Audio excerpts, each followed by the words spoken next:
Bueno, bienvenidos, bienvenidas, bienvenides a una nueva emisión de Relatos Conurbanos, un programa que hacemos en coproducción con la Licenciatura en Comunicación del Instituto del Desarrollo Humano de la Universidad Nacional de General Sarmiento. Y es un programa en el que nos proponemos conversar con personas que de distintas disciplinas hacen esto que dice el título del programa, que es relatar el conurbano, contar el conurbano desde de distintas disciplinas. Han pasado por este programa un fotógrafo, ha pasado un escritor, han pasado creadores y creadoras de contenidos, pero hoy vamos a hablar del conurbano desde una perspectiva que a priori podría resultar impensada, y que es el turismo. Digo esto porque un grupo de estudiantes y docentes de la Universidad Nacional de Avellaneda están impulsando están desarrollando, digamos, una iniciativa muy interesante, que es recorrer el conurbano en trenes con ojos de turistas. Con ojos de turistas. Pero bueno, de todo eso nos vienen a hablar hoy Mariana Sosa, que es guía nacional de turismo y docente de la UNDAB. Coordina también en la misma UNDAB el área de vinculación turística del Departamento de Ambiente y Turismo. Dirige proyectos de extensión enmarcados en la disciplina turística, entre otras cosas. Sí. Muchísimas cosas. Y bueno, quien está a su lado es Eliana Domoni, también docente y guía universitaria de turismo, especializada en temáticas vinculadas a las memorias, los derechos humanos y el patrimonio del Gran Buenos Aires. Bueno, Eliana, Mariana, bienvenidas, ¿cómo están? Gracias. Han venido desde el sur al noroeste sin escalas. Sí, haciendo relevamiento, porque ya fue un paseo hasta acá. ¿Conocía la universidad ya? No. Primera vez. No. Sí, la conocíamos por relatos, pero no habíamos venido. Así que muchas gracias por invitarnos. Bienvenidas, muy contentas. Son ambas docentes de la Universidad Nacional de Avellaneda, docentes de turismo ambas. Sí. Pero, ¿son de Avellaneda? ¿Ustedes son oriundas de Avellaneda? ¿Vos Mariana? No, yo soy bien conurbana, pero del conurbano norte. ¿De dónde sos? De San Fernando. De San Fernando, acá cerquita de Tigre. Sí. Bueno, no muy lejos de acá. No, claro, es verdad. No, soy conurbanera sur por adopción. La verdad que dije, ¿cómo no viví yo antes en el conurbano sur? Vivo en el sur, pero de la ciudad de Buenos Aires desde hace muchos años, en San Telmo. Sí. ¿Y vos, Eli? Yo soy de Quilmes y hace un par de años que me estoy ahí mudando a Avellaneda en Herli. En Herli. Herli, claro, como se vive en dos, yo estoy igual en el límite entre Avellaneda y Lanús, pero es Avellaneda. Bien. Herli, claro. Sí. Che, ¿y de qué parte de Quilmes? Cerca, mis referencias son el Jumbo de Calchaquí y el bosque de Avenida de la Plata. Estoy en el medio. Todo es esencia. ¿Del río cuánto? No, estoy bastante. En Bondi tengo 30 minutos. Bien.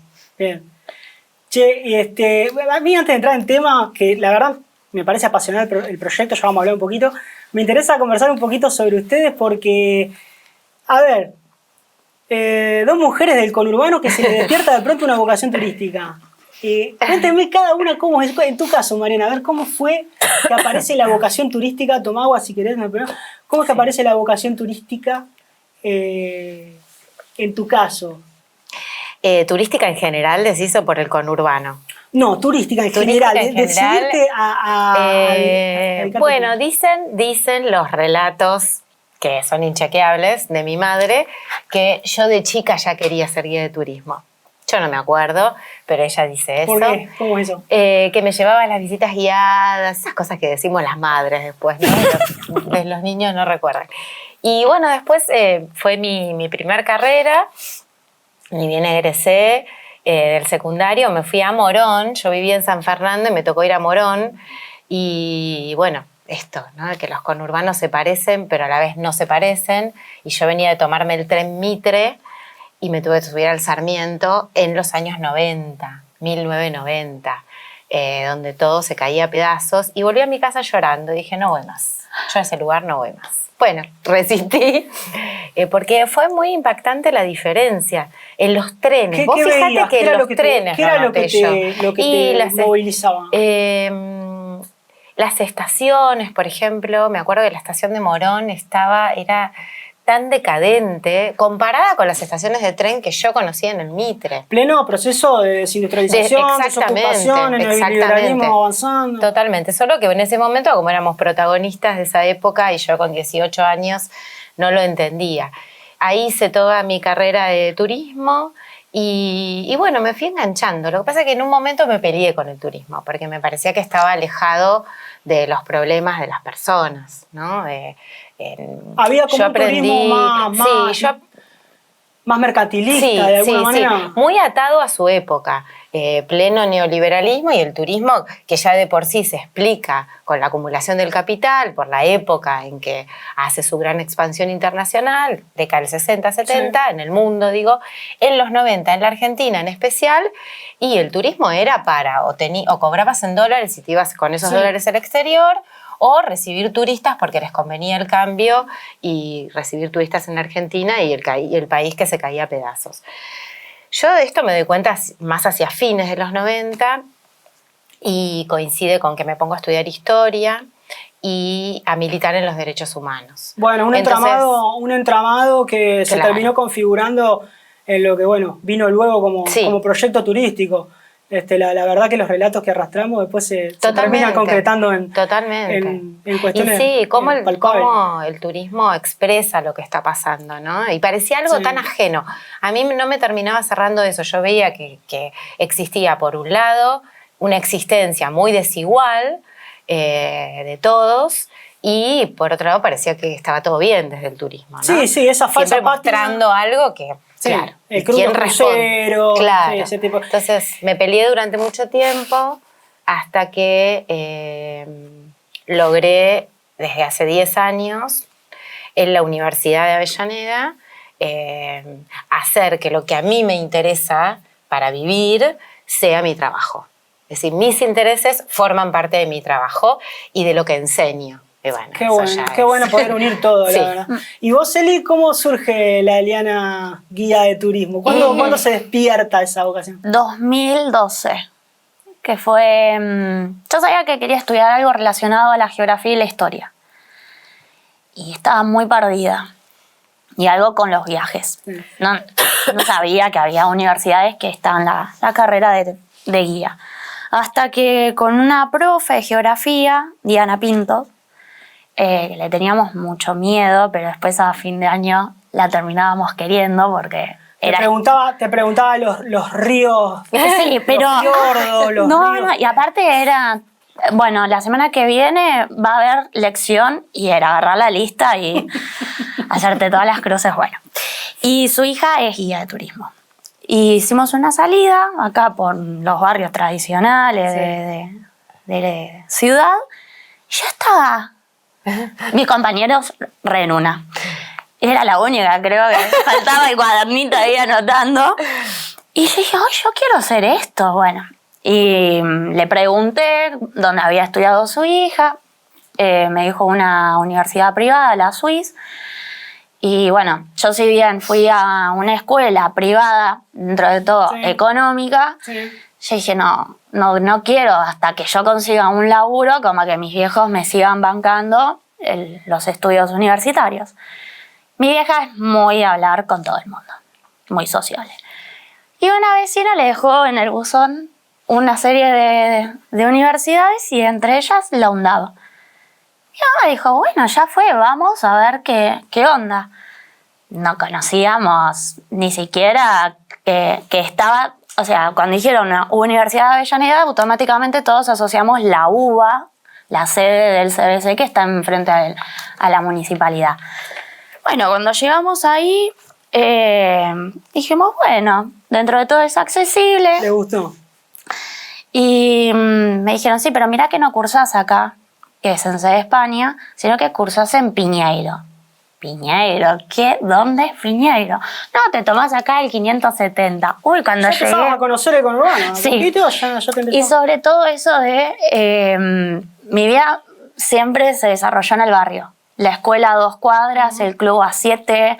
A lo sumo me tomaba un bondi para ir al centro de Quilmes, pero era muy raro porque no sé, nos juntábamos en la plaza de la esquina de casa con los compañeros de la Pero a vos te escuela. gustaba eso, ¿no? Digo, Sí. el tema concretamente del turismo, Sí. de poder contar lugares, Sí. de alguna manera, Sí. ¿no? Y cuando llegué dije, bueno, este es otro mundo. Mi vieja diciendo, vas a llegar bien, no te vas a perder. Ay, mamá, son 2 colectivos. Y terminaron Y llegué ahí a Piñeiro, no podía creer el lugar porque digo, ¿dónde estoy? Y hoy es como nuestra O sea, casa. Una casa, Sí. tu casa. Sí. Che, y ahí en la Universidad de Avellaneda, bueno, imagino que se conocen ustedes dos ahí. Sí. ¿Cómo es ese encuentro? Cuéntame un poquito cómo Y yo surgió ese estoy encuentro. dando una clase y de repente veo que a la misma estudiante que tenía a la mañana la tenía a la noche. Yo decía, la conozco. Y ella siempre con un cuadernito anotando todo y con la carita así. Y, y entonces dije, Eli, ¿vos estás viniendo los 2 turnos? Ay, sí, porque a mí me interesa. Y bueno, fascinante como docente que alguien repita, la materia se daba en doble turno, bueno. Y ahí nos empezamos a hacer muy cercanas y después empezó siendo ayudante de la materia de la que ahora es docente. Qué bien. Así que es nuestra Una afinidad. primer graduada docente, ¿no? Sos la primera, sí. Creo que sí. Sí, y la más joven. Bueno, bien, Así que- una afinidad ahí. Sí, sí. Y escúchame, el primer trabajo que hicieron juntas, digamos, el primer trabajo en campo, digo, ¿se lo recuerdan? ¿Se Hicimos acuerdan? cuál tantas fue? cosas juntas que... Mira, lo primero que se me viene a la cabeza fue la tarde de los museos. Ah, sí. ¿Cómo era? ¿Dónde? No, el Descubriendo Avellaneda. Esa es inundación. la más graciosa. El agua hasta la rodilla, Avellaneda, ya no se inunda, pero en ese momento se inundaba. Sí. Y empezaba el programa de turismo Descubriendo Avellaneda que hicimos juntos, la universidad con el municipio. Perdón, estamos hablando del 2018. 18, eso. 18. Sí, Ahí va. 17 o 18, ya no me acuerdo. Bueno, y teníamos que nosotras igual, o sea, nuestra regla es vamos igual, no importa, pero ya exageradas, ¿viste? El agua a la rodilla. Sí. Y bueno, no importa, ahí fue firme para... Nosotras queríamos guiar, como sea. Y bueno, esa fue la primera experiencia. Igual las más desopilantes son las que están saliendo, las que más nos gustan. Sí, la que está saliendo en pantalla que empieza a aparecer ya en el horizonte el conurbano en su magnitud, en su amplitud, empieza a aparecer en el horizonte de la actividad Sí. turística. A ver, me interesa que me puedan contar de qué manera aparece ya, digamos, germinalmente, cómo empieza a surgir el conurbano como una posibilidad de lugar en donde hacer guías turísticas. Pues yo, a ver, cuando me encontré con el proyecto decía, guiado por el sentido común, que es el menos común de todos los sentidos, pues decía que, a ver, el conurbano no tiene una ruta del vino, no tiene montañas, es decir, no tiene esas cosas que a priori uno dice, bueno, esto es materia turística. ¿Cómo fue que surgió esa idea? Bueno, porque no teníamos un mango, básicamente. Hacerlo en tren, ahora te cuento. Es decir, surge todo en el marco de una materia que se llama Patrimonio del Gran Buenos Aires, Patrimonio Turístico del Gran Buenos Aires. Lo que indicaría pensar en Tigre, San Isidro, ¿no? El sentido común y el imaginario sobre qué hay para visitar te lleva directo a la zona norte, que ni siquiera se autopercibe como conurbano. Entonces yo dije... Perdón, te hago una pausa, disculpame. Sí. La zona norte no se autopercibe No, como viste que conurbano. no es conurbano norte. Zona norte, Ribera Norte es ¿dónde vivís? Lo digo yo que soy oriunda de esa zona, decís, vivo en zona norte. Pero si vos... ¿Qué es conurbano? En el imaginario es oeste, es sur. sur. Sí. Sí. Por la sí, carga sí. negativa que tiene también a partir de los relatos que Sí. se Qué tema de construyen. lenguaje, ¿eh? Sí. Además, me parece que en el sur o en el oeste es casi sinónimo de identidad. Soy conurbano. Aunque digas por ahí... Orgullosa, identidad claro, orgullosa. Sí. aunque por ahí te preguntas, decís, soy de zona sur, pero el conurbano te representa. En la zona norte, por lo menos en esa franja ribereña norte de San Isidro, Vicente López San Isidro, San Fernando Tigre, no, para nada. Yo nunca había escuchado la palabra conurbano, para que te des una idea. Son los discursos que circulan y que hacen también en las identidades. Totalmente. Y entonces, en el marco de esa materia, que tiene como área de estudio el Gran Buenos Aires, el turismo tiene que hacer salidas para conocer el territorio, o sea, se basa en eso, empezar a indagar en el territorio que sea para que los estudiantes practiquen, no solo los de guía, sino los de licenciatura, cómo programar un circuito, ese tipo de cosas. Bueno, la carrera empieza en el 2013, hasta ahí teníamos un presupuesto para contratar micros, sobre todo para los guías, para que practiquen guiar arriba de un micro, que también es parte del imaginario que tenemos sobre la actividad de un guía, ¿no? Sí, claro, a ver, guiar con un micrófono arriba de un micro. Uno como turista, lo primero que piensa es me subo a un micro, a una combi, Claro. me van paseando con la combi, con el micro pago, privado, Claro. por distintos lugares. Eso, Sí. fundamentalmente. Bueno, eso en el 2016 deja de existir. Si ya el presupuesto de las universidades, bueno, ustedes lo deben saber, baja un montón, ya presupuesto para micro no teníamos. Las prácticas había que hacerlas igual. Había que salir al territorio a verificar todo eso que vos decías adentro de la clase, ¿no? Y entonces dijimos, bueno, micro no tenemos, ¿qué tenemos? Nada, la sube. ¿Tenemos? Claro, listo, ¿qué hay? ¿Cómo podemos recorrer? Y recorremos con los trenes. Cuando decís no tenemos, no hablamos solamente de las docentes. No, hablamos, no, de los tenemos como estudiantes. grupo, Sí, sí. estudiantes Claro, y porque docentes, también estamos sin un mango, pero no nos podemos No nos perder vamos la a quedar posibilidad acá. de hacer turismo en nuestro territorio. Sí. Y ahí aparece la posibilidad de Sí. transporte público. Sí. Sí. Y nos dimos cuenta que era una maravilla porque, por ejemplo, no sé, las imágenes que están saliendo ahora de la estación Darío Santillán y Maximiliano Costecchi, era estar ahí, pararte ahí a hablar de Darío y Maxi y del contexto en que los habían asesinado. Qué mejor que estar en ese lugar, ¿no? No es que no se nos había ocurrido antes, porque ese es el patrimonio del que hablábamos en las clases y lo que nos interesaba relatar, pero capaz no se nos había ocurrido como parte de un recorrido por el conurbano. Y el tren nos permitió eso, subirte en la estación, bajarte en otra estación, recorrer a pie, es decir, comprometer el cuerpo, ¿no? Sí. El andar con el Sí. cuerpo, visitando esos lugares que desde un micro los podés contar igual, vos podés decir allá está la estación, pero no es lo mismo. Pienso, Eli, que acá ya empieza a aparecer una manera como de despegarse del turismo tradicional y mercantil que por ahí te lleva o te llevaría a ver aquellos lugares típicos del conurbano. Es decir, vamos a hacer un recorrido por el conurbano con una guía tradicional.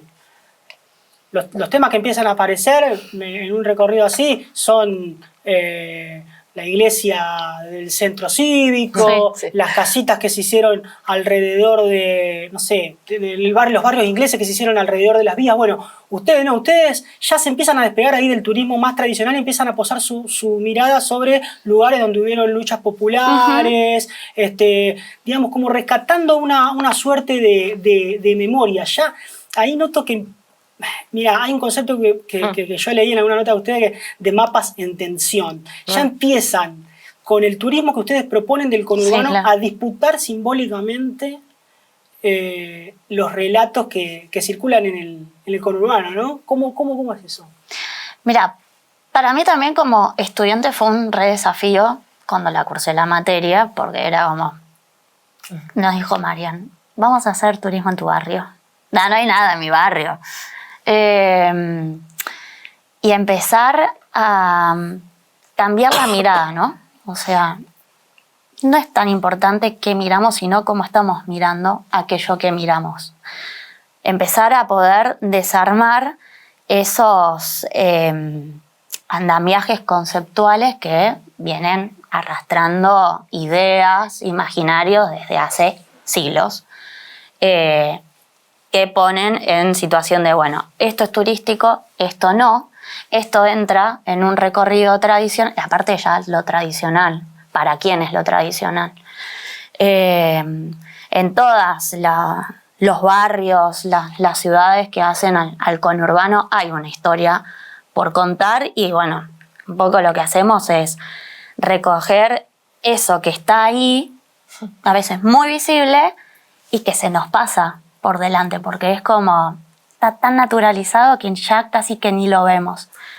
No es menor la labor, ¿eh? No es menor la labor de a las personas que viajan con ustedes, enseñarles a extrañar la mirada. Extrañar no de evocar, sino extrañar de mirar como un extraño el territorio que es propio. Pero yo antes de sumergirme en eso, a mí me gustaría a ver si puede quedar en clara bien la propuesta concreta, cómo es. Digo, ustedes lo que a partir de esta idea y de este pensar el territorio propio como destino turístico, se les ocurre concretamente que, digo, llevar a los estudiantes que se suban al transporte público, a los trenes y, por ejemplo, al Roca, y con el Roca hacer un recorrido hacia el sur e ir bajándose en distintos lugares que ustedes van eligiendo y, bueno, hablar sobre la historia de esos lugares. Les propongo a ver si podemos hacer como un viajecito desde acá, sentaditas desde acá, bueno, por algunos de estos lugares que ustedes recorren, pero con el pretexto de que me cuenten cómo son esos recorridos. Vamos a hacer el sur, el norte y el oeste. Bien. Si quieren, arrancamos con una imagen que va a aparecer atrás mío en pantalla del sur, de un lugar que para ustedes ya lo mencionaron, pero que es muy importante en uno de sus itinerarios. Cuéntame un poquito acá qué es esto, dónde estamos y qué cosas hacen en este lugar. Bueno, estación Darío Santillán, Maximiliano Costecchi, ex estación Avellaneda y para los más tradicionales, Barracas al Sur. Es el punto de partida de los dos circuitos que tenemos hacia el sur, porque bueno, el Roca vieron que se abre ramal para La Plata, o puede ser Ezeiza, Alejandro Korn, bueno. Y ahí es recuperar la memoria o homenajear a los dos militantes populares piqueteros. Y esto, ¿no?, que decía antes María, de cómo involucramos al cuerpo, ¿no? No es solamente hacer memoria en un homenaje diciendo quiénes fueron, qué estaban haciendo los compañeros en aquella jornada del 2002, en un contexto tremendo de crisis, sino sobre todo el ejercicio de la memoria, nuestros cuerpos, ¿no?, como vehículo de memoria del movimiento, de encontrar qué lógicas hoy en día se siguen perpetrando, ¿no? Que eso es lo más interesante de la memoria, de, bueno, poder yo apropiarme, identificarme de aquel hecho pasado, pero que, bueno, hoy siguen pasando ciertas ¿Cómo resuena cosas, hoy? ¿Cómo resuena en el presente? En los problemas de esta generación. Está muy bien. Yo veo ahí, bueno, veo a dos personas, imagino que van con un contingente grande. ¿Ustedes pasean con las personas por el lugar? ¿Cómo es? ¿Ustedes pasean con las personas por el lugar y después se suben al tren y siguen viaje? ¿Es así? Sí. Tiene estos recorridos, estos paseos, tienen algo particular que es el relato. Se va caminando sobre el relato que tiene que ver con contar la Argentina, una Argentina que se forjó a partir de la sociedad de trabajo, ¿no? El trabajo constituyó la referencia identitaria, territorial, y que se fue amasando, se fue torneando esa sociedad de trabajo alrededor de un salario, se fue armando la familia obrera, que era la que habitaba ahí, en ese territorio, a orillas del riachuelo, donde estaban las fuentes de trabajo, y a partir de ese eje de la sociedad del trabajo, ir contando cómo esa sociedad se quedó sin trabajo, y quiénes y qué contextos fueron los que posibilitaron eso, los que habilitaron la desindustrialización, el industricidio, y así ir llegando sobre ese hilo conductor, ir llegando, por ejemplo, a la lucha piquetera, que son los herederos del movimiento obrero. O sea, ir contando la historia del movimiento obrero brevemente, pero con mucho énfasis en la lucha social y en el reclamo de derechos, porque no sé si ustedes saben que sobre las orillas del riachuelo en Avellaneda está la figura del coloso, que es el descamisado, el que cruzó en 1945 el riachuelo para pedir por Perón en la Plaza de Mayo, el 17 de octubre. Entonces, toda esa simbología y esas referencias hacen a nuestra identidad obrera. Para llegar a decir que estos dos pibes lo que estaban haciendo era pedir por condiciones dignas de existencia de las personas en ese momento que estaban sin trabajo. Y para eso empezamos en el hall de la estación, donde son asesinados, y después vamos al patio, donde esa sensación de la muerte, de la desolación, se transforma en vida con todos los murales. Claro. Y las dos figuras de Darío y Maxi que están ahí, ¿no? Sí. Haciendo, aparte, Claro. escribiendo, haciendo ladrillos, Claro. también es desde nuestro relato poder humanizar a esas figuras, ¿no? Que se encargaron Sí. de deshumanizarlos justamente para poder cometer los crímenes sobre esos cuerpos. Qué bien que lo relatan, chicas. Porque el tránsito cotidiano por esos lugares hace que de alguna manera a veces perdamos perspectiva de las cosas que sucedieron en esos lugares. Y yo con lo que ustedes me están contando, pienso que de alguna manera qué importante es el laburo de ustedes, en el sentido que son como un nexo, como traductoras entre el lenguaje que tienen los lugares y los habitantes y las personas que transitan esos lugares. Es decir, ustedes ponen en primer plano lo que esos lugares tienen para contar. ¿Podemos ver la segunda foto, por favor? ¿Podemos pasar a la segunda foto? Que seguimos hacia el sur con esta segunda foto en un lugar icónico. Cuéntenme qué estamos viendo. La Maltería Hudson. Ex Maltería Hudson hoy es un predio que está abandonado, pero que lo compró hace unos años un grupo económico vinculado a los desarrollos inmobiliarios.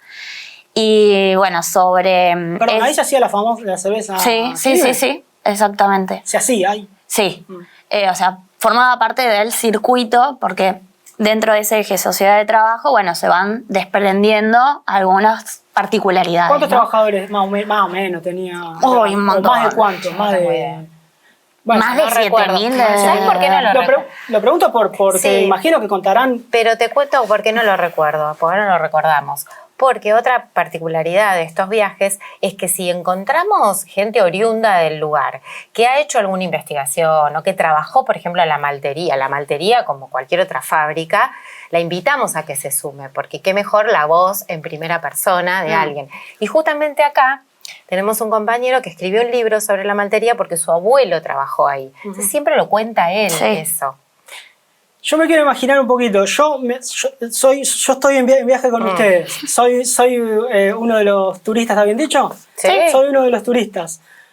Salgo de la estación Darío y Maxi, me subo al Roca y vamos hasta Hudson y nos bajamos en Hudson y pero caminamos hasta la maltería. Mientras tanto pasan cosas. Ahora me cuentan qué pasa arriba del tren. Ahora vamos a ir a eso, pero me cuentan qué pasa arriba del tren. Pero no, me interesaba no perder de vista imagino el tema de la desindustrialización, que hablarán. En los años 40 en la Argentina se forjó la sociedad del trabajo. Con pleno empleo.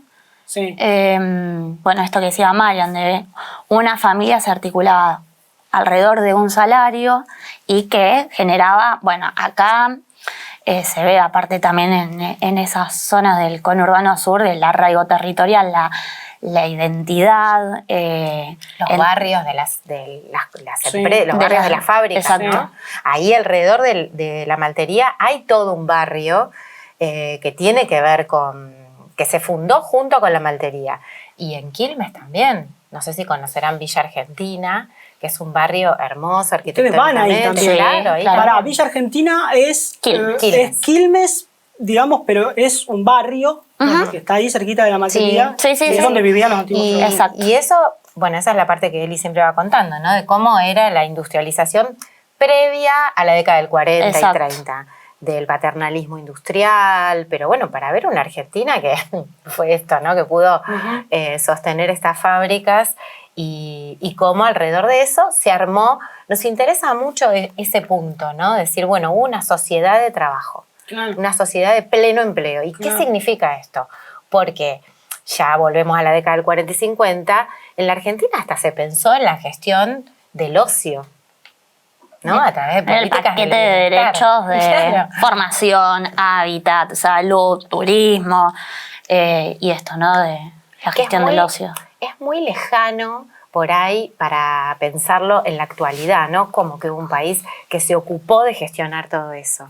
Entonces conocerlo, no, justamente lo que vos decías, no de una manera nostálgica solo para evocar el pasado, sino para entender que tiene que ver con decisiones políticas. Es interesantísimo cómo ponen en contexto el relato turístico, que en una excursión convencional pareciera estar todo completamente descontextualizado. O no, peor, en algunas excursiones tradicionales el relato que prima es el dominante, el contexto que prima es el de los relatos dominantes. Y pienso, mientras ustedes me están contando esto, qué valentía también poner en crisis el concepto de patrimonio. Porque, a ver, el patrimonio deja de ser algo tangible o intangible con una carga, algo a lo que se le carga un relato. Son valor. Pero un relato sesgado, un relato que tiene un determinado interés. Es decir, de algún lado a alguien le interesa que tal cosa sea patrimonio y tal cosa no. Y ustedes están, digamos, de alguna manera con este proyecto disputando simbólicamente que hay un montón de cosas que no son vistas como patrimonio y podrían serlo. Tengo una carrera para ofrecerte que te va a encantar. Es que no, me está interesando. Perdonen, ¿no? Pero interesante. nos lo llevamos. Sí, muy interesante, pero me gustaría profundizar un poquito en esa visión, porque es muy destacable que puedan posicionarse en ese lugar y también abrir los ojos a las personas respecto de esa visión. Sí, no, entendemos que el patrimonio no es algo dado, no se nace, o sea, la maltería no nació siendo patrimonio, sino que es una construcción social, dinámica, y cómo la comunidad se identifica con aquellos elementos que se construyen como después patrimonio.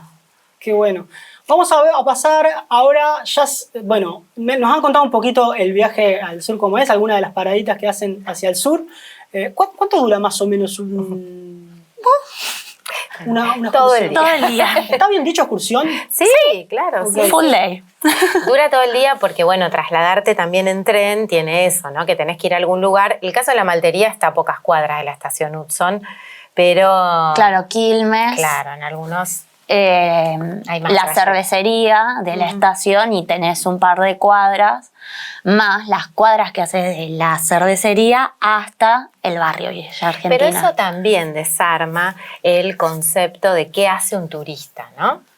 ¿Y qué conociste al final? Subite a un colectivo, caminá. O sea, el andar como práctica estética, política, de ocio, pero de un ocio que te está involucrando, ¿no? Que vos estás paseando ahí, como cuando lees algo que te gusta, estás disfrutando. Pero si no lo practicás, si no lo vivís, al turismo le encanta hablar de experiencias, pero experiencias asociadas a me tiro de una montaña, no sé qué. Bueno, no, la experiencia también de caminar por las calles, que camina la gente que vive ahí. Entonces, si estás conociendo, no vas a ser de Quilmes por caminar un rato por Villa Argentina. No, claro. Pero sí vas a ver una dinámica cotidiana que si te subís un micro, no la vas a vivir. Y lo mismo puede ser un paseante. Porque esa es otra de las cuestiones que hay que... Es como una ruptura epistemológica también, ¿no? Sí. Que tiene que ver con cómo se construye el conocimiento desde el turismo. Del turismo, del turista... todos esos preconceptos de qué hace un turista, qué es turístico, qué es patrimonio, todo eso se desarma con esta experiencia del conurbano. Qué interesante, qué bueno. Ya lo hemos comprobado. Igual fue un re desafío, porque al principio había mucha resistencia. Imagino que sí. Vamos a salir del sur ahora y vamos a pasar a la foto 3, nos vamos para el norte. Y ahí estamos viendo... Díganme ustedes, el viejo astillero. Astarza. Cuéntenme un poquito. Ustedes agarran el Mitre y ¿cómo es el recorrido? Bueno, y así también lo hacemos, inclusive en clase, ¿no? De eje sociedad de trabajo para ver cómo también en esa zona del conurbano había trabajadores.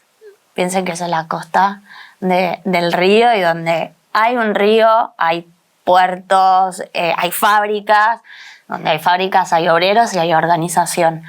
Es la postal del trabajo y del destrabajo, ¿no? Astarza era... uno de los astilleros más importantes. Claro. Y está en Tigre, ahora hay un emprendimiento inmobiliario, quieren hacer como una nueva Venecia, una cosa así. Venice se llama el Venice, proyecto. le pusieron. Los compañeros de la Comisión de la Memoria de Zona Norte dicen que, porque es un lugar de memoria, ahora seguro Eli lo va a contar, entonces dicen que la memoria en ese lugar, como se transformó en una Venecia, naufraga en una Venecia trucha. La memoria naufraga, ¿no? Por el una Venecia río. trucha. Ahí al lado está el puerto de frutos de Tigre, el antiguo puerto de frutos de Tigre, que hoy es un shopping, prácticamente. Y ahí se ve ese modelo de ciudad que hablábamos, fragmentada, polarizada, el espacio urbano privatizado, la industria devastada. Es decir, cómo la historia que vos vas contando, que es necesaria para conocerte, se va verificando en ese territorio. ¿Por qué es un lugar de memoria, Astarza? Porque, bueno, en la comisión que funcionaba en los antiguos astilleros, el mismo 24 de marzo de 1976, cuando se da el golpe de Estado, la última dictadura cívico-militar eclesiástica, fueron secuestrados. Hoy no me acuerdo el número exacto, pero 22. Continúan desaparecidos.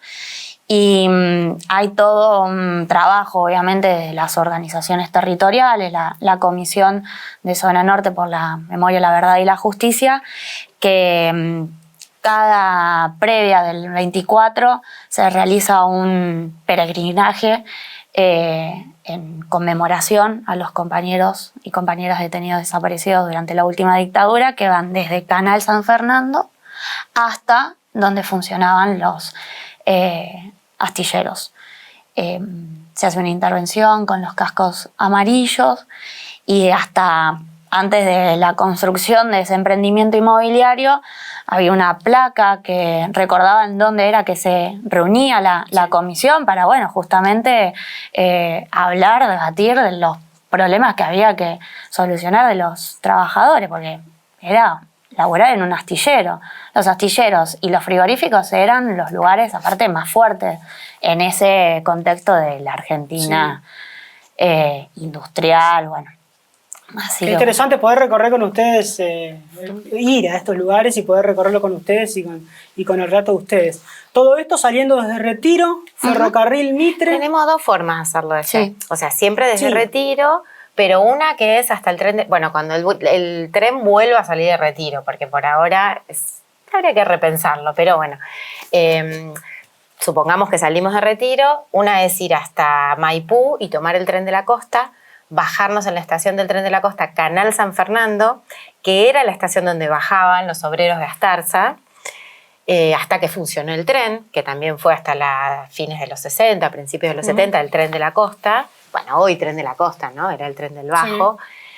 O tomarnos el Retiro Tigre, bajarnos en la estación Carupá, que pertenece al partido de San Fernando, y hacer ahí, como dice Eli, el recorrido que hacían los obreros también, desde la estación Carupá hasta el astillero. No son recorridos turísticos tradicionales. No está pensado eso desde el turismo. Pero es re interesante porque vos vas haciendo ese derrotero, ¿no? Bueno, acá se bajaban los obreros, caminaban hasta el astillero. ¿Qué pasaba en el astillero? ¿Qué era un astillero? Porque hoy por hoy, no sé si todos sabemos qué es un astillero. Lo que decía Eli, que fue una de las industrias más pujantes del país. Pensar que se hacían barcos en la Argentina. Sí. Bueno, que se hacen. Sí. ¿Qué pasó? Resistió a la dictadura, pero no resistió a la década del 90. Entonces, ¿cuál es la continuidad entre la dictadura y la década del 90? Por eso la carta de Walsh, voy a mostrarla a la cámara, la carta de Walsh es infaltable en estos recorridos. Es interesantísimo, me quedaría ahora charlando porque además en este recorrido Zona Norte ustedes también hacen Bécar, van a la casa de Oesterheld, está buenísimo, pero bueno, una cuestión de tiempo, vamos a pasar a la otra foto y al otro punto cardinal que es el oeste. El oeste, y acá estamos, si no recuerdo mal, obviamente que es Mansión Seré y la casa es la Casa de la Verdad. La Memoria y la Vida. La Memoria y la Vida. Bueno, acá saliendo de 11. Sí. Salen en el Sarmiento rumbo a Morón como destino final. Sí. Bien. Ituzaingó, en realidad hay que bajarse en Ituzaingó, Sí. porque queda más cerca de la estación de Ituzaingó, la ex mansión Seré. Y- Es la conexión con el... ¿Con el norte? Sí. Bueno. Mansión Seré, nos ponemos Un de acuerdo, ex centro clandestino. el ex centro clandestino de detención, Sí. donde se produjo la famosa fuga. Exactamente. Que bueno, a partir de ese hecho es que quienes estaban secuestrados en ese lugar se los traslada a otros centros clandestinos de la zona y se decide dinamitar parte de la estructura. Lo que siempre decimos es cómo en el conurbano norte el Estado benefició a un desarrollo inmobiliario en donde, está bien, en los astilleros no funcionó un centro clandestino, pero hay compañeros que están desaparecidos. Sin embargo, en la zona oeste, el Estado fue a favor de las políticas públicas de la memoria, porque el espacio para la memoria de Mansión Seré es el primer espacio, antes que la ex-ESMA, en Latinoamérica. O sea, es importante para nosotros, argentinos y argentinas, tener ese lugar. Y bueno, si bien con la vuelta de la democracia, la estructura que quedó de aquello parcial que dinamitaron en los 70, se hizo toda la investigación, fue la CONADEP, bueno, para investigar lo que había sucedido durante esos años. Sin embargo, sí, fue fines de los 80 que se tira abajo toda lo que había quedado. Eso nos permite contar la historia en particular de Mansión Seré, nos permite recorrer también las políticas de la memoria y de la desmemoria, ¿no? Y cómo las políticas de la memoria en los 80 no son las mismas que las del 2000, 2006 en adelante. Porque hay una foto de Alfonsín recorriendo la ex Mansión Seré. Y después de eso es dinamitado por completo. Pero bueno, por cómo se pensaban, no que esté bien ni que esté mal, hoy podemos leerlo de otra manera. Pero bueno, ¿qué políticas de memoria había en ese momento? ¿Qué se buscaba? La verdad, ¿en qué sentido, no? Terminaban los juicios, las leyes de impunidad, y hoy estamos en otro contexto donde se reabren los juicios y los lugares son sitios para recorrer. Y este es uno de ellos. Qué interesante esta recuperación de la memoria y esta reflexión sobre los espacios.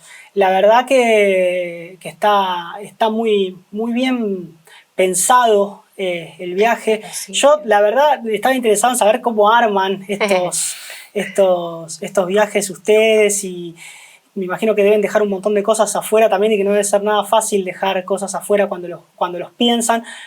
Pero antes de hablar de eso me interesa, porque no nos queda mucho tiempo, vamos con el tiempo, así que nos va corriendo. ¿Qué pasa arriba del tren? ¿Cómo es el clima? ¿Y cómo es el ferrocarril? Arriba de los ferrocarriles. Ustedes, a ver, me imagino, contingente que se anotó para ir con ustedes, pero además los pasajeros habituales del ferrocarril. Sí, claro. Ustedes van con un micrófono, con un palantecito, relatando los lugares por los que se está pasando. Exacto. ¿Y qué más sucede? A ver. Arrancamos leyendo un cuento de Sabor, obvio. Pero es así, nada de buenos días, es el impacto. De Pedro Saborido leemos el cuento que se llama Ingleses, solamente la primera parte voy a leer. Algo o alguien puede trazar un plan y desencadenar todo un desarrollo de la historia, aunque el plan falle. Así, nuestra vida puede estar bajo la influencia de algo que fue decidido más de un siglo atrás. Nuestra vida está también hecha de planes que ni siquiera sabemos que se hicieron. Y el cuento se llama Tienes nombre de estación. Entonces, es una historia delirante de que viene la reina en el Palacio de Buckingham y le dice, bueno, mira, tenemos estas tierras para que hagas un ferrocarril. Y empieza no, bueno, pero... Léeles un pedacito. A ver. Dice, perdón, su majestad, me estaba dando máquina. Sí, la verdad que pueblos y comarcas en Inglaterra ya no quedan para ponerles nombre. Y fundar algunos nuevos no están los planes por ahora.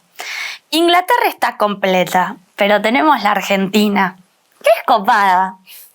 Hay un lugar para poner nombres allá. No directamente a un pueblo, pero le ponemos nombre a una estación y la costumbre hace el resto. Bueno, no está mal un pueblo en alguna colonia. Mi primo Sidney está contento con el pueblo que le armaron en Australia. Pero me preocupa algo. Allá todavía hablan en español. ¿Van a saber pronunciar mi nombre? Sí, tu apellido es fácil. No es como Hurlingham, que en realidad, claro, es Hurlingham, pero le dice Hurlingham. Ya Monroe se viene quejando de eso. Dicen Monroe y no Monroe. Lo mismo Hudson. Sí, me contó que dicen Hudson, no Hudson. No es agradable. No, pero tu apellido jode menos. Mira, va a estar bueno. En América del Norte, lo mismo como dijiste en Australia, todos los nombres de los pueblos se parecen. En la India no les dan la bola. Pero en la Argentina adoran los nombres en inglés. Va a quedar muy lindo. Estación Banfield. Va a repegar. Entonces arrancamos con eso porque si bien tenemos esos hilos conductores de sociedad de trabajo, derechos humanos y memorias, el conurbano como ficción y me faltó sufrimiento ambiental, bueno, la historia del ferrocarril también nos conduce, ¿no? Porque para nosotras que estudiamos el área metropolitana y el tren fue el primer estructurador de nuestra área de estudio. Entonces, más allá de que es el lugar por el cual, el medio de transporte por el cual vamos a esos lugares, bueno, la historia nos va conduciendo también a relatar la historia de las distintas localidades. Cómo el trazado del ferrocarril se incorpora en el itinerario de ustedes de una manera tan orgánica, porque también es parte del mismo relato. Che, ¿y la gente cómo reacciona? No entiende nada. La gente no sabe muy bien qué somos. Si les vamos a robar y estamos haciendo todo un chamullo para si somos de algún grupo fundamentalista islámico, si somos, no sé. Y hasta porque aparte de Eliana le encanta decir bienvenidos, somos de la Universidad Pública del Conurbano, de las carreras de turismo, creemos que el turismo es para todos y todas, pasen. Y la gente te mira como, ¿qué le pasó? No, pero con lo del tren, la historia del tren, en especial cuando contás los 90, o el plan Larkin, porque vamos contando arriba del tren la historia de los trenes. Entonces, la frase ramal que para... ramal que cierra es como... Sí, muy, muy detonante. Sí. Ahí se reenganchan. Ahora, el público que está acá presente con nosotros va a hacer una preguntita. Yo, antes de pasar a eso, simplemente les quería comentar que hay algo que comentan ustedes en alguna nota y que tiene que ver con el acceso al turismo. Digo, hay gente que nunca fue turista y ustedes le están dando la posibilidad con esto. Es decir, vení con nosotros y sentite como un turista. Nosotros te guiamos, nosotros te llevamos. Qué importante eso. Sí. Incluso nuestros estudiantes, ¿no? Al principio era un trabajo colaborativo donde los estudiantes, como parte de la salida curricular de la materia, participaban en el armado de algo. Y bueno, era medio tenso porque no dejaba de ser una evaluación. Y nos dimos cuenta que eso ya no estaba bueno para el paseo. Dijimos, vamos a pasear. Y empezamos a preguntar, o más bien a darnos cuenta que no todos habían sido turistas alguna vez.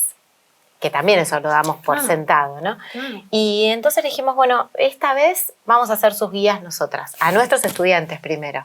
Ustedes vengan a pasear, a pasarla bien. ¿Qué tienen que llevar? La sube, algo para comer, sanguchito y nada más. Y a pasarla bien. Y de verdad que cambió completamente. Porque llegan a tiempo, van relajados. Sí, y aparte también está bueno como después de esa salida, la dinámica en el aula es otra entre ellos. Es como... se genera más vínculo. El hermoso grupo humano que se debe formar. ¿Saben que me quedo con ganas de hacerle tantas preguntas, chicas? No, ¿viste? ¿Por qué hace los viajes tantas veces? ¿Será el mismo viaje para ella? ¿Será un viaje distinto? Pero quiero darle ahora espacio a las personas que amablemente están acá con nosotros presentes, a ver si tienen alguna pregunta para Eliana y para Mariana respecto de esta experiencia. Hola, hola chicas, ¿cómo están? Hola. Bienvenidas y gracias, la verdad que súper interesante esta charla. Bueno, yo de todo esto que contaban, la verdad que me llama mucho la atención y me dan muchas ganas de sumarme a ese recorrido, por más de que no esté estudiando turismo, pero sumarme a la duda que tenía Joaco, de que si al hacerlo tanto tiempo, o no sé muy bien hace cuánto que vienen con este proyecto, ¿no se les hace un poco repetitivo o hay algo que pasa que lo hace único a cada recorrido o cada momento, cada salida?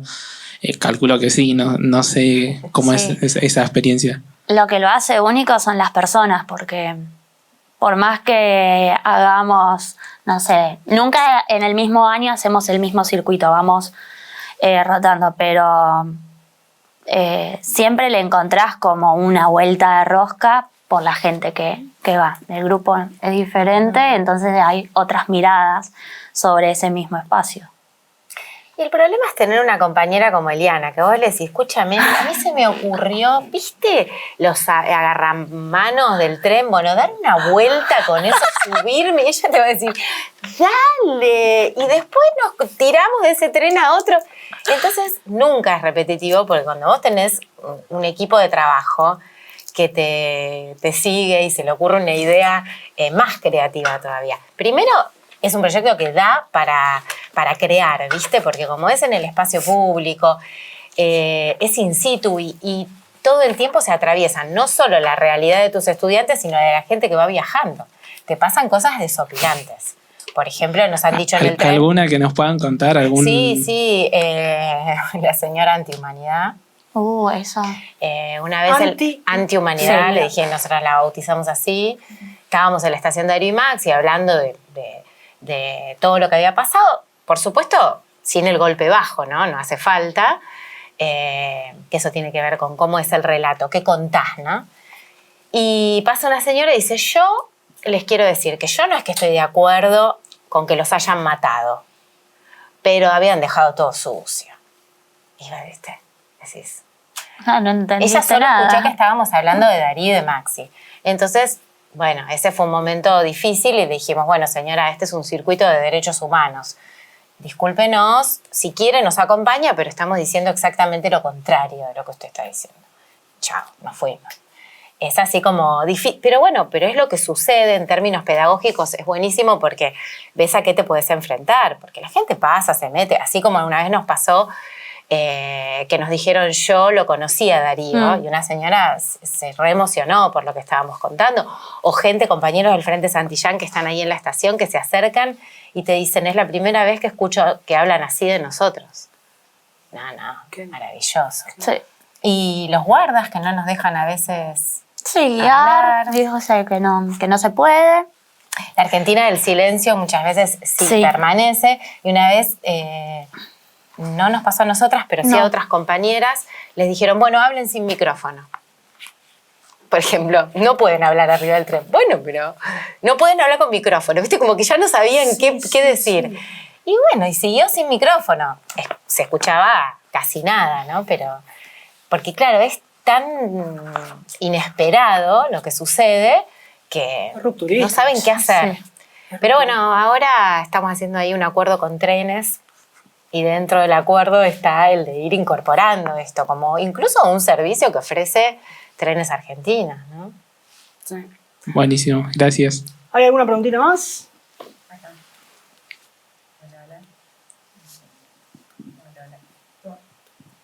A ver si la estamos escuchando. Hola. Ahí va. Ahí está. Bueno, agradecerles también, sí, porque la mirada que nos están dando, nosotros a diario viajamos en el tren, hacemos recorrido y sí se vuelve rutinario para nosotros y ver que también podemos ser turistas de nuestra ciudad y enaltecer toda la memoria que hay alrededor. Hoy ustedes vinieron por Ruta 8, por Campo de Mayo.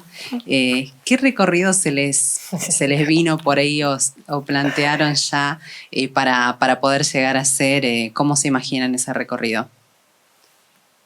Y 2 hilos conductores fácil. claro, porque además... Trabajo en vivo es esto, Acá Sí, es planificación en sí, vivo. sí. No, ya estábamos mirando, bueno, a ver la estación Campo de Mayo, dónde La nos deja, bajada. lo hablábamos con los compañeros también para hacerlo en conjunto. Y también esto que decimos siempre, ¿no? De cómo a partir de las universidades del conurbano, cómo el conurbano se relata a sí mismo. Que eso es re importante. Entonces, poder venir nosotras desde el sur, en conjunto con ustedes, hacer un relato de esta zona del conurbano, desde el conocimiento producido acá, ¿no? Sí, que ayuda también a la recomposición de la autoestima barrial, ¿no? Bueno, ahora desde acá se produce conocimiento, no necesitamos de otros que vengan a hablar de cómo es vivir en el conurbano.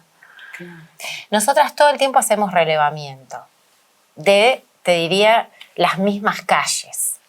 Caminamos por las mismas calles en el barrio de la universidad y estamos todo el tiempo descubriendo algo nuevo, porque es lo que decíamos antes de la mirada extrañada, ¿no? De poder sortear esa primer dificultad que es aburrirte con tu propio paisaje. Encontrar belleza en términos de poesía, ¿no? Sí, por ejemplo, nosotros pasamos por Ruta 8 y tenemos siempre el monolito y el recuerdo de la memoria. Sí. Hoy en día ver eso también es, sí, justamente recuperar la historia, recuperar el autoestima de todos nuestros vecinos. Tal cual. Y vecinas. Además acá todo, ¿no? Porque veíamos un desarrollo inmobiliario acá nomás, no me acuerdo cómo se Sí, llama. próximo, no sé. Terrazas. Terrazas no sé cuánto, terrazas de Mayo. Sí, era, algo bueno, así. el shopping, o sea, todo el modelo de ciudad latinoamericano en el Gran Buenos Aires. Sí. Entonces esa postal de la desigualdad, del avance de la ciudad neoliberal, lo tenés ahí. El avance de la ciudad neoliberal. Mm. Mirá qué concepto. La consolidación, ya diríamos, Sí. ¿no? Sí, Ya. sí, sí. Interesantísimo. Chicas, bueno, yo veo acá sobre Una biblioteca. Sí, una biblioteca. Para la gente que está del otro lado vemos muchos libros, pero son los libros simplemente que ustedes llevan en el tren. ¿Qué títulos tenemos acá, por ejemplo? Bueno, este que es desopilante se llama Verasachusetts. Es el uso de la toponimia así de manera bien fantástica por Leandro Ábalos, que realmente es una genialidad esta novela. Todo esto van leyendo en el tren. Sí, a veces lo leemos, depende de dónde. Tienen a Rodolfo Walsh, tienen Sí. La viuda de los jueves de Claudio Piñeiro. ¿Qué otro más? Las cosas que perdimos en el fuego. Las cosas de Mariana Enríquez. Ujú. Las cosas que ponen en fuego Bueno. y el de Saborido. Y este que es nuestra Biblia casi, Jorge Gitelman, Qué lindo. Hospitalidad, la forma turística de la solidaridad. Sí, siempre autores y autoras argentinos y contemporáneos, porque también la idea es, el conurbano es un espacio, ha sido y es un espacio de inspiración para artistas Claro. de todas las ramas, ¿no? Del cine, de la literatura, de las artes. Sí. Bueno, tiene que serlo para el turismo, es casi ¿Qué? una responsabilidad nuestra, ¿no? Y además que se metan, qué sé yo, que te lean una Operación Masacre, Qué lindo debe ser El esos viajes Eternauta, dialogando Claro. con estas obras, la verdad, interesantísimo. Las viudas de los jueves. Claudia Piñeiro hoy es un poco más conocida, pero en su momento empezábamos a hablar de ella y casi nadie la había leído. Entonces, pero tal vez no lo lees porque nadie te lo dice, ¿no? Esto de los jóvenes no leen. ¿Y quién le dice a los jóvenes que lean? Claro. ¿Quién te entusiasma, ¿no? Leyendo esto, un fragmento. Claro. Entonces, bueno, la verdad que siempre estamos por contarle a Mariana Enríquez que muchos pibes y pibas han empezado a leer sus cuentos a través de situaciones como esta. Qué bien, qué bien. Esa es también una manera de promoción y de dialogar con las obras que transcurren en este territorio. Tal cual. Bueno, se nos va acabando el tiempo. Yo lo Ay, último qué que le quería pena. preguntar, porque me imagino que del otro lado hay un montón de gente interesada en formar parte de estos paseos maravillosos que nos han hecho una semblanza espectacular. ¿Cómo se ponen en contacto con ustedes? Si alguien está interesado en hacer una recorrida, ¿a dónde les escriben? ¿Cómo se ponen en contacto? Y algún mail tendríamos Sí. que dejar, ¿no? ¿Qué hago? ¿Digo el mail? Esto Esto no está ensayado. Después va a aparecer acá abajo. Bueno, un mail institucional de la universidad, que el mío, pero es de la universidad, msosa@undab.edu.ar. No tenemos redes sociales todavía del proyecto, pero es un proyecto que empieza a tomar forma. Bien. Y ya lo vamos a Bueno, así que ya saben, le escriben un mail a Mariana y Mariana le va a decir tal día salimos, prepárate la mochi con estas cosas y vamos a hacer un recorrido por el conurbano. Chicas, admiración total, sigan para adelante con este proyecto porque es muy valioso, es muy valioso. La verdad la hemos pasado muy bien y espero que ustedes también la hayan pasado bien. Esta es su casa, ya saben ahora, así que son bienvenidas cuando quieran y bueno, gracias por la gentileza de haber venido. Ay, a ustedes. Les esperamos ahora nosotras allá en Avellaneda. Claro. ¿Cómo no? ¿Cómo no? Allí iremos. Bueno, y a ustedes, gracias por estar allá del otro lado, por acompañarnos siempre en Relatos Conurbanos. Estén atentos porque dentro de poco se puede venir otra emisión más, otro programa más. No dejen de seguirnos en las redes, a UniTV, nos pueden seguir por YouTube, por Instagram, por Facebook. Y nada, eso, estén atentos a un próximo programa de Relatos Conurbanos. Gracias por estar ahí y nos vemos la próxima. Hasta luego. Chao.